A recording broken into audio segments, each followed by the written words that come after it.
Pension योजनेत सरकारी कर्मचाऱ्यांसाठी मोठी भेट. जाणून घ्या योजनेची खास वैशिष्ट्ये. केंद्रातील मोदी सरकारने सरकारी कर्मचाऱ्यांसाठी नवीन पेन्शन योजना म्हणजेच युनिफाईड पेन्शन योजना मंजूर केली आहे. ही योजना सध्याच्या राष्ट्रीय पेन्शन योजनेला पर्याय असेल, त्यामुळे सरकारी कर्मचाऱ्यांना चांगली आर्थिक सुरक्षा आणि पेन्शनचा लाभ मिळणार आहे. ओपीएस वरून विरोधकांचे राजकारण. जुन्या पेन्शन योजनेबाबत विरोधकांकडून राजकारण केले जात आहे. याला उत्तर म्हणून सरकारने युनिफाईड पेन्शन योजनेचा निर्णय घेतला आहे. युनिफाईड पेन्शन योजना 23 लाख केंद्र सरकारच्या कर्मचाऱ्यांसाठी फायदेशीर असल्याचे बोलले जात आहे. एनपीएस पेक्षा ही युनिफाईड पेन्शन योजना अधिक फायदेशीर ठरेल असा सरकारचा अंदाज आहे आणि कर्मचाऱ्यांना अधिक सुरक्षा देणार आहे. राज्य सरकारांनाही पर्याय मिळेल.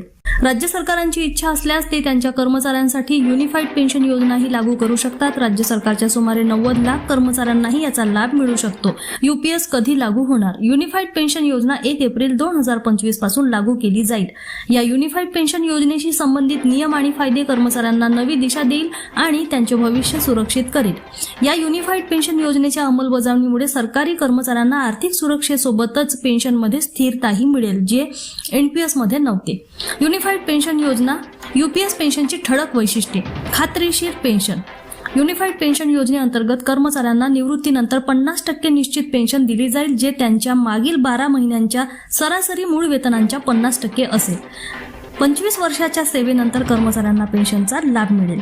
कौटुंबिक पेन्शन. जर एखाद्या कर्मचाऱ्याचा मृत्यू झाला तर त्यामुळे त्याच्या कुटुंबाला युनिफाईड पेन्शन योजनेअंतर्गत 60% पेन्शन कुटुंब निवृत्ती वेतन म्हणून मिळेल. किमान पेन्शन. युनिफाईड पेन्शन योजनेअंतर्गत 25 वर्षापेक्षा कमी सेवा असलेल्या कर्मचाऱ्यांना दरमहा किमान 10,000 पेन्शनची तरतूद करण्यात आली आहे. सरकारी योगदान. युनिफाईड पेन्शन योजनेत सरकारी योगदान 18.5% असेल, त्यामुळे कर्मचाऱ्यांना निवृत्त वेतनाचा चांगला लाभ मिळू शकेल.